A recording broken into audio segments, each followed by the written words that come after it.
Hi, this is Cousin Russ. Another of my office hours series.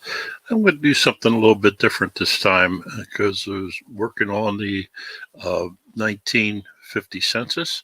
If you're watching, please put your name and where you're watching from in the chat. I would appreciate it. It's interesting to see who is watching from where. So thank you very much. And I want to get off the screen and let me bring up what I want to do. This is the Family Search website. This is their new homepage feature. I'm not going to talk about that, but it's the new interface when the landing page.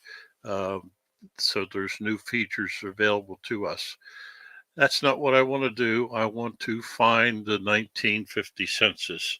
Uh, it took us a while to find it. It took me a while to find it.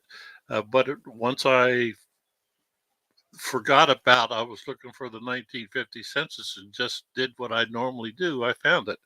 So I'm going to click on search and I'm going to go to the research wiki. And there's uh, a box here. And what I'm looking for is the 1950 census for Liberty, Texas. There's a long story or a short story there, but that's not the reason. So I'm going to put TEXA. Look at that. TEX got me to Texas Census. I selected that. And now, if I scroll down, U.S. Federal Census with online links, 1950 says release date and research help. The other ones say research on family search or ancestry. The 1960 census will be released April 1st, 2032. I want 1950. So I clicked on that link, and this looks like some pictures we've seen in the 1950 census. So I'm going to scroll down a little bit, but I'm going to stop and I'm not going to go to that link. Click here to browse. Since I know Texas 1950 census are not searchable, why go to searchable? I want to browse. So I click that browse button. Now, a trick on this page is that there's a couple tricks. This scrolls up and down, and you can even get rid of it. And I'll come back and talk a little bit more about that once I get to Texas. Now, I'm sure there's other ways, an easier way to do this, but I've learned for the 1950 census, use all of the uh, drop down menus that you can. And hi, Bennett from Arkansas. Awesome. So I'm going to use the scroll bar and I'm going to go down to Texas. There's Texas, and there's 11,488 records. So I selected Texas. Now I have places, I have record types, but what I want to point out is this scroll bar at the bottom because I noticed that there was information over here that I couldn't see. So there's a scroll bar. Let me show you another trick that I learned. I click on show, and here's a list of items that I can show across here. I already know that I'm looking at uh, record type census, so I'm going to uncheck that. Image count, I'm going to leave because I'm not sure about the image count. And I'm going to get rid of title because it says 1950 census. And if you scroll down, if you don't believe me, scroll down and you'll see that that's what's here. So I'm going to get rid of the title and I'm going to close that panel. So now I got rid of the bottom scroll bar, and the only thing I have left is the scroll bar on the right. Now, I'm looking for Liberty. I don't see it here. It looks like I have to scroll down a long ways, but I'm going to go back to the scroll bar here, go down to Liberty. And I brought up Liberty. So I am in the right state, the right county. Now I'm going to scroll up, move that up a little bit out of the way, because one of the observations that I have is the enumeration districts are in all kinds of crazy order. I don't know why. I will probably look, see if I can figure that out.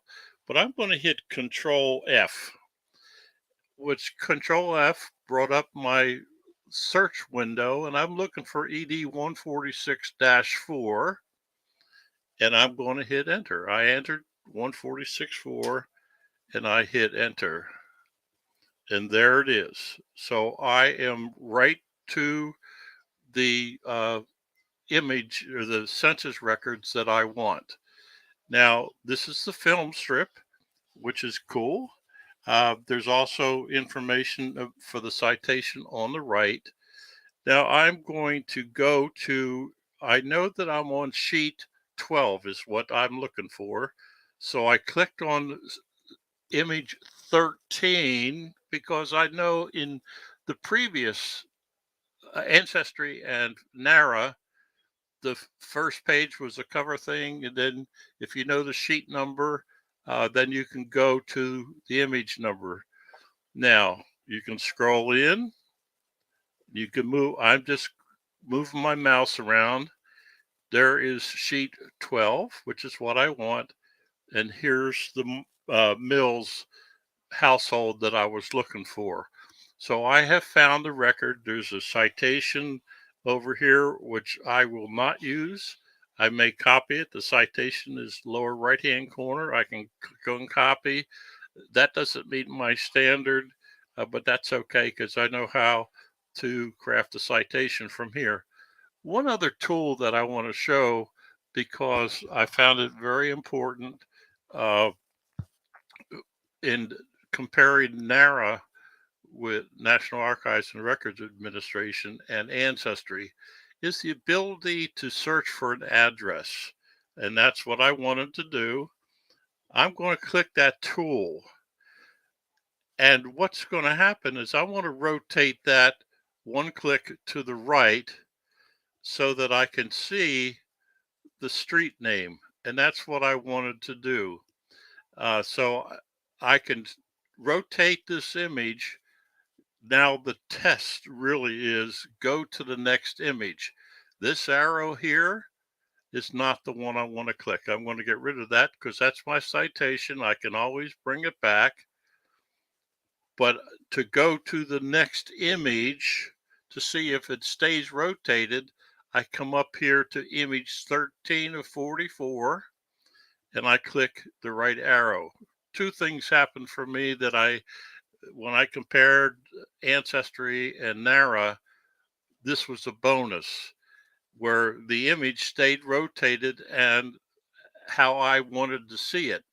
And by the way, this is the other page of the Miles household, the brother of the guy who was at the top of the first page. Look at what is over here.